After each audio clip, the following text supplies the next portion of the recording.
Hi Peter, that was really very enjoyable. Like you, I love it when you took over with the RM because like you, I'm a long-standing minimalist Republican and you're one of the few public figures I've heard say that they would even keep the Governor-General's name, which I would love. But the concern I've got about where we're going with this is that last time things fell over because there were some people who weren't necessarily wedded to the monarchy, but they were conservative about the Constitution. Yes. And John Howard famously wedged the movement. Yep. And what I'm worried about now is we seem to be angling back to exactly the same proposition, and that is we're hoping that we can ask the first question first. Yep. And that constitutional conservatives who might be persuaded to the minimalist model will vote for the Republic first and then wait around to find out what's going to happen. But surely what's really going to happen is, on the first question, people will campaign as John Howard did. They'll campaign and say, how can you vote blindly yes for the Republic until you know what's over the hill? And so dyed-in-the-wool minimalist Republicans like me might go, I'll vote for the Republic as long as I know it's the minimal model, but I'm not happy to do as you're asking us to do, which is to trust that we'll go with the vote. And the answer to that is, how do we know what's on the other side of the hill unless we climb it? Yeah, but I thought that was a good line. I was pause for applause and I got nothing. Absolutely nothing. But that's my concern. I think people are going to lobby, as John Howard did very successfully, and say, until someone tells you what the model is, don't vote for it. So, you know, and I think the sober answer to that is, if the ARM right now were to say, we are in this room, if we were to say right now, the ARM, we stand for minimalism, we'd lose about half of you. If we said we stand for direct election, we'd lose about half of you. We don't stand for either of those things. We stand for democracy. We stand for an Australian conversation. Let's have a really strong, really robust conversation, and at the end of the day, let us trust our fellow Australians, our wisdom, our elders. Let's trust what we decide and place our trust, and that would be the sort of kind of language that we would use. I might say it was fascinating last night. I heard Stan Grant, who's got to be one of the most eloquent people in Australia. We're in the 25th anniversary of Mabo this week and the 50th anniversary of the referendum. Stan made a point. I didn't realise it, but you know, back in 1967. The question was a very simple question. Basically, but it boiled down to whether Aboriginal people should be allowed to vote. 10% of our fellow Australians said no.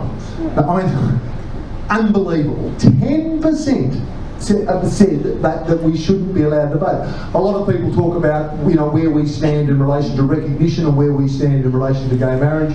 The answer is recognition should go first, and gay marriage, same-sex marriage, should also go first, and then we get the Republic. I mean, if you actually had bipartisan support for, well, if the politicians actually stepped to the fore and took a few chances, a la Gough, the way Gough did way back when, you actually could get it done very, very quickly. One of the points I made, however, for the link between the movement for recognition and the Republic movement, the truth of it is that when we do become a republic, it will be a signal to the world and a signal to ourselves that this nation is not a nation with a history of 117 years, or a history of 200 years, or a history of 230 years. Our people, and we'd say that, our people have been here for 60,000 years. It would change the whole fabric, the structure of the way we look at things, to say we're homegrown. Any other questions? Yes, sir. Other countries have become republics in the past, and you know, Canada is an obvious example. Has not become a republic. Canada is not a republic. Oh, sorry. I'll rephrase the question then. So they've moved away from the model in which they recognise a head of state being the Queen. So what are the ingredients, if we look at those countries, that have got them across the line, and can we follow them in terms of, can we learn anything from those countries that have moved away from the Commonwealth, got rid of the Queen, and become a republic? I'm not a suppository of wisdom, to quote my former rugby coach. I'm interested if anybody else would like to answer that. I mean, nothing springs to mind. The point that I would make, again, it's fascinating to me how many, when you raise the subject of Republic, how many of our fellow Australians raise the Commonwealth. And they say, well, a famous Olympian said to me, you know, no, I really, really like the Commonwealth Games. And I really want Australia to still be part of the Commonwealth Games. Most Australians, no kidding, don't realise that 37 of the 54 nations of the Commonwealth are republics and have become republics on the Queen's watch. And, you know, where was Chobham held last year that starts with M? Huh? No, what was it, Malta? Malta. Wherever it was a republic, and it's been a republic for 37 years. And no, it's going to come to me. It'll come to me. Anyway, that is a point that we have to make, that we don't, you know, Australia becoming a republic doesn't mean we leave the Commonwealth or that anything changes, and we'll still, the good news is, we'll still be able to win 125 gold medals every Commonwealth game. So many gold that everybody gets a prize. Sir, you had a question? Yes? Yeah, you're talking about... There you go, just try this. It's all right. No. I think I have a loud enough voice. Go on, right here. So, can't hear me? All right, I'll use the microphone. One of the things that always tends to be a drawback in Australia is our constitution itself when it comes to referenda. And so, you know, I assume that we have to go to a referendum to change to become a republic. Majority of people in a majority of states. Yeah, majority of people, majority of states. So how are we going to get around those ticklish issues where, you know, what is it, 80% of referenda have been defeated in Australia but I mean, because of the Constitution? The answer, if you look to the 99 campaign, everything was against it. You had a very clever Prime Minister who phrased the question in a manner, and that's the truth, phrased the question in a manner that was very unlikely to get up, actively campaigned against it, and even there, with the Queen at the height of her popularity and probably her resilience, even there, and you had a Republic campaign bitterly divided, even then you still had 45% of the people who wanted it to happen. And so I think once we do it again, and you know, we don't actually like in the Republic movement to talk about 1999, we much prefer to say last century, and make the point that as we speak, 3.5 million of our fellow Australians who were not old enough to vote in 1999 are able to vote now. So it really is a generation on.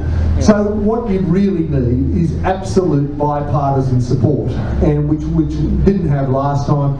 You need the direct election of the minimalists to trust each other, to speak out, to encourage others to say, trust Australian democracy, to unite, to get everybody behind it. And, you know, people again say to me, you know, does the Prime Minister still have his heart in it? And the passion of the Prime Minister for the Republic is beyond doubt, absolute beyond doubt. And as those of you, some of you, Meredith, you were there for Malcolm when he spoke at Sydney University.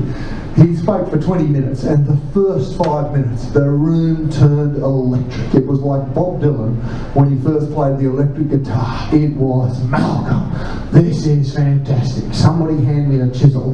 We're going to carve his face into the spires of Sydney and something bigger even. Uluru, if it wasn't a sacred site.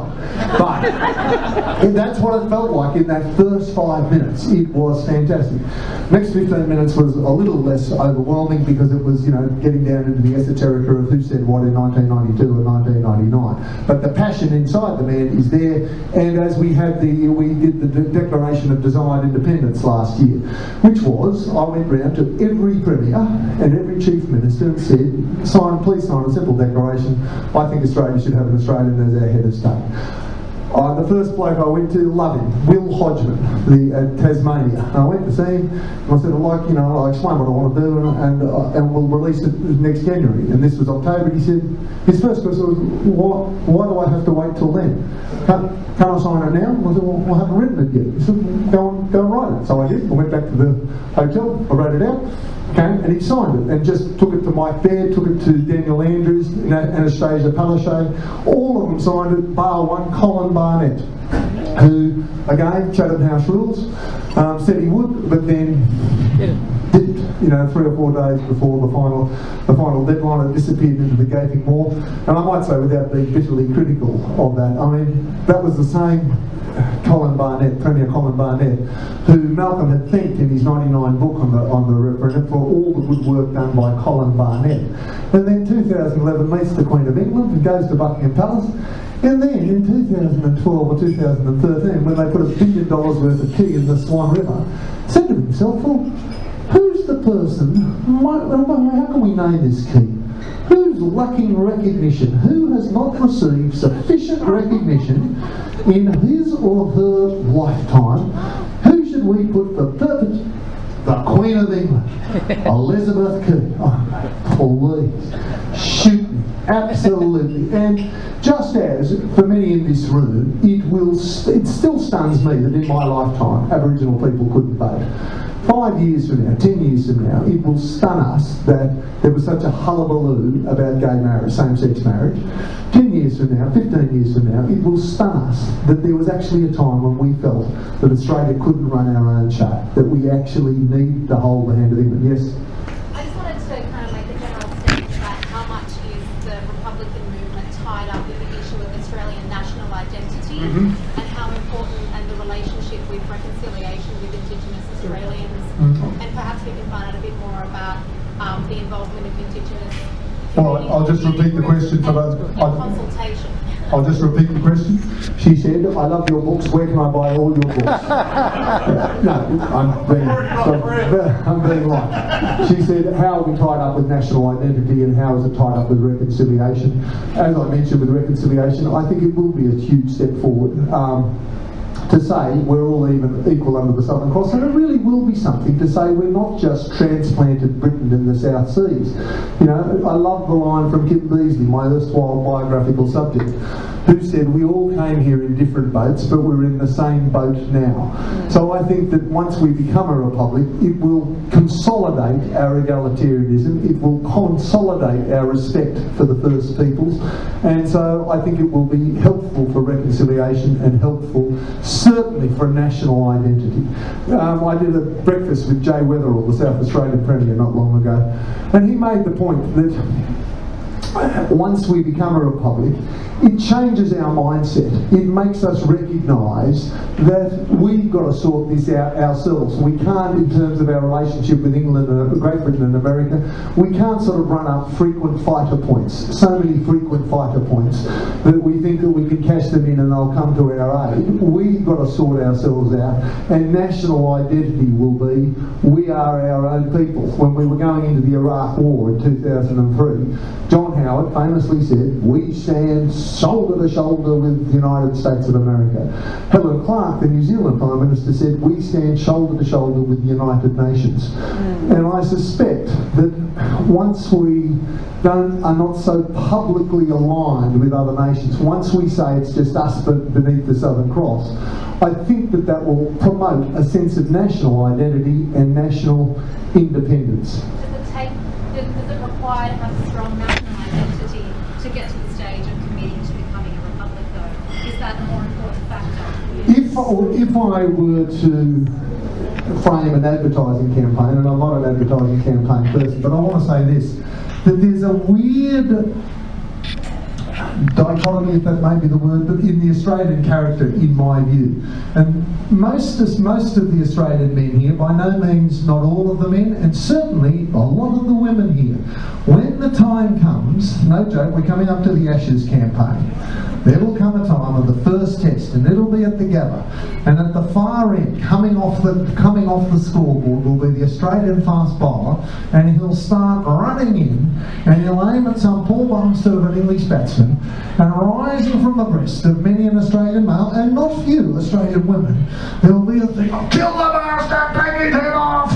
Because there's a bit of that in us, and yet the same people, so many of the same people that feel that thing off, you've just got to go them, are the same people that if you put to them, do you think we can run our own show, or do you think we need a family in England? Go, no, we need a family in England. and somehow or other, we need, in terms of national identity, somehow or other, we need to harness that feel of Australian strength, Australian pride, and put it into running our own show. You and then you. Also, maybe, to be fair, you've been going hard, so you go first, but then you.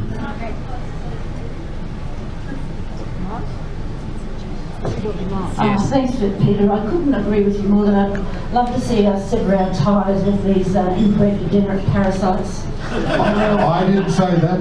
At this point, Mr. Fitzsimons strongly said, "How dare you attack the royal family? That's got nothing to do with the ARM." Thank you. However, Australia's throughout its history has had a history of subservience to an imperialist power. First Britain, now the United States. We've been involved in every single genocidal war of aggression with the United States since World War II. Every Prime Minister feels the compulsion to express our fealty to our feudal overlords in America. One of the most cringeworthy moments of my life was watching Julia Gillard slobbering in front of Congress saying, "You can do anything." Anyway, the point is... I'm going to take that as a comment. The point is that we are involved in the pivot to Asia. Our military is virtually integrated with the US military, to our peril. We are a prime target in the event of a US war with China. Do you think that our becoming a republic is going to change the Australian psyche to any extent, so that we will sever our ties and end our fawning sycophancy to this United States of terrorism? Good. Okay. I am taking that as a comment, and the Australian Republic movement does not hold those views. However, yes, I do think it will. I do think it will heighten our sense of independence, and I'm very pleased about that. So thank you. Yes. I've been slobbering on that myself. Hold it to your lips. Oh, tempting me now.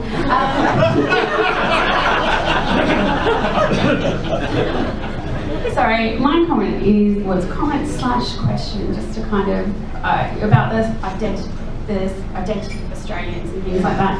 It's funny that we're actually having this conversation, because I spent many years overseas.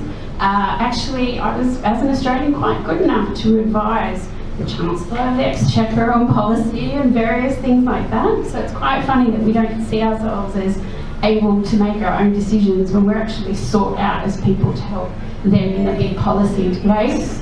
I was in the civil service for quite some time, and it's very obvious to everyone else that we have an identity, to the point where in my performance review I was told I was a bit too Australian. We need to modify that down a bit, and for English sensitivities, it's the proper civil service. So I just find this really an interesting thing, that we're having this conversation about something that seems quite obvious to other people in my mind. And also, again, I'm not the only Australian that was over there doing these various things, working on policy, and they're looking at our policies and implementing our policies that we've developed. I'm in financial regulation. I worked over there in financial regulation as they adopted essentially what we did first. So I just find this a really interesting conversation when clearly, we have a different view of ourselves than perhaps other people do. And is that something worth bearing out in this debate? Yes. Yes, no, thank you. I mean, basically, you made a comment, and I thank you for the comment. I think you've added to it, so thank you. Yes, let's say 3 more questions, and then we 1, 2, 3. 1, 2, 3. So you go. Thanks very much. I was just going to offer an answer to that. You asked for responses from the floor on that. What there might be around to see what the transition is like away from monarchy to something new. And I don't know if it's any good, but there's a movie coming out called The Last Price Award, which is about the transition in India. Is that Lord Mountbatten? Mountbatten. So that's actually interesting in the sense that they actually sent a member of the royal family out to oversee, and he did say quite happily, just as you suggest, that the Queen will do from the Opera House. So anyway, it's all very encouraging. All right. Did the same thing in Hong Kong? Yes, they did. So, yes, you have a question. Yeah. So I'm just considering everything that's been brought up and the way maybe a solution or a way to move going forward. Yes, I believe the gentleman at the front brought up the issue about the Constitution, because our Constitution is essentially a footnote in English law. So if we become independent, that voids our Constitution, and we'll have to draft a new one. if we want to change words as a referendum, if we're going to go into the specifics, obviously that's going to cost a lot of time and money. So if you're thinking about actually a simple solution moving forward, if you don't want to radically change the way Australia currently do things, which I don't think we're all saying that we want to do, it's part 2 of the Constitution that establishes executive power. Specifically section 61, which mentions the Queen and the Governor-General, and that's pretty much the only area in Australian law where it's mentioned. And the Prime Minister isn't mentioned in the Constitution, it's an implied law that comes from the common law of the case law. Convention, Yeah, exactly. So wouldn't the simple answer moving forward to address what is our model moving forward, it's the same model, we're essentially changing the word of one section, it's one referendum. That's right. Replace the word Queen with the word Prime Minister, so the Prime Minister is actually mentioned in the word in the Constitution. I live 15 doors down from Australia's foremost constitutional expert, Professor Anne Toomey, and she's a Republican, and I asked her, you know, if you pursued the minimalist model, how long would it take you to draft the changes? She said, a weekend, you know, like a weekend you could do it. And a lot of it would be, you know, Control F or Control H, search, sovereign, replaced with whatever we're going to call the president. So there was one more question, sir. Did you have a question? Yeah, you go up the back. You go. You go, and then you go. Last two. So taking up the point that was raised by the first speaker, it seems to me it's almost as difficult to conceive of putting up a proposition that we have a referendum on whether or not we should do it, as against getting agreement that we would in fact get agreement for a convention to work out what the model would be, which would then obviate the other problems. Second thing is, I'm very interested in the idea that we choose the head of state by lot. Everybody's name who's over 30 goes into a pool. They give a 12-month job of 100. And one answer there, what if we go, I have the name, is Mr. Clive Palmer here? But can we reject that idea? That brings me to my third point, which is what should be the powers of the head of state. The Irish have absolutely minimalist ones, and we would want to have that. Kiss babies and do what the Prime Minister tells you. It should be the complete job. I'd be happy with that. You're there for a year, thanks very much, elect another, and you select another person. It seems to be very simple. I'd be happy with minimalist powers. Yes? Peter, it might be more a question for the lady in front, but I wondered, the UK changed their laws of succession in 2013 so that a monarch could be married to a Catholic, but I assume the monarch still can't be Catholic.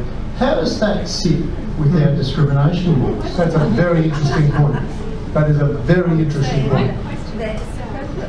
Yeah, I don't know the answer, but I'm fascinated. Yes, last question. Last question. Go on. Sir with the glasses. Yep. I think one of the great strengths of the current constitution is that politicians are kept from absolute power, and my concern is the way it works at the moment, the Australian people go to the election, whatever party gets in the majority votes wins House of Representatives, the Prime Minister is in consultation with colleagues, choose a representative to become the Governor-General, that person is put to the Queen, and for convention's sake, the Queen accepts that position. Yes. But in the event of constitutional crisis, as happened in 1975, only the Queen or the King, whoever the monarch is, can dismiss the Governor-General, which is only done in terms of the Constitution. The Queen or the King has no say in the Australian system other than confirming what the Constitution does. And in 1975, as I understand it, there was an opposition that blocked supply. Godwin famously said, you may all say God save the Queen, but nothing will save the Governor-General. The Governor-General did survive, unlike Gough. But the important thing was that the Queen accepted the resignation of the Godwin stood down the Governor-General called election in terms of the Constitution. We're familiar with the history, so what's the point? My point is, one gentleman here said that the Governor-General should act on what the Prime Minister does. The current model has the Governor-General above the Prime Minister, so that therefore a politician cannot have absolute power. Now, I'm aware of the Irish model, but in my opinion, and I'm not a constitutional lawyer, I still think it would not be as rigorous in terms of constitutional democracy and people's rights as the current Australian Constitution. And if anybody could prove me wrong, I'd consider hearing that. We'll see you at the bar. All right, I'll finish on this. I'll just say I want to finish on my favourite golf story. In 1992, I accompanied Mr. Whitlam on a 5-day sojourn to Perth. I've never forgotten that trip for going through the Ansett Air Terminal at Sydney Airport, such as it then was. Mr. Whitlam must have still had his house keys or his car keys in his pocket, because sure enough, there was a sudden The little guys came in to hover all over him with those metal wand detectors, and Mr. Whitlam, without breaking his stride, turned to them and said, "I think you'll find it's my aura." So, can I ask you what we need to do? No joke. We need to take the goodwill in this room and the energy in this room and convert it to our membership roll, our donations. Can you please sign up? Can you join up? You can now join up for $1 a month, $12. You can sign up your grandchildren. I kid you not, I don't care if you sign up your imaginary friends. Just give us $12 or give us $60. But seriously, give us donations. But can you be activists? Can you be Republican activists? Talk to people, talk to friends, encourage them to join the Republic movement. If you'd like to get more heavily involved in the next 2 months, on the 29th of July, we've got Bill Shorten, just as we had Prime Minister Turnbull, we've got Bill Shorten speaking at the Royal Exhibition Building in Melbourne. Okay, we want 1,000 there on the night, and it'll be a really big deal. The Royal Exhibition Building used to be the heartbeat of the monarchy in Australia. In the early 1900s, it was the first site of the Australian Parliament. Well, it's been taken over by the Republicans. On 29th of July, 2017, first we take Manhattan, then we take Berlin. We're taking Melbourne, we'll take Canberra. But seriously, please sign up tonight. Please nobody go home unless you've signed up. You'll excuse me if I duck fairly quickly. I'm meeting my brother with my niece not far away, and then I've got to go to the art gallery. But so thank you very much for your attention. I'll leave you with Sandy. Thank you.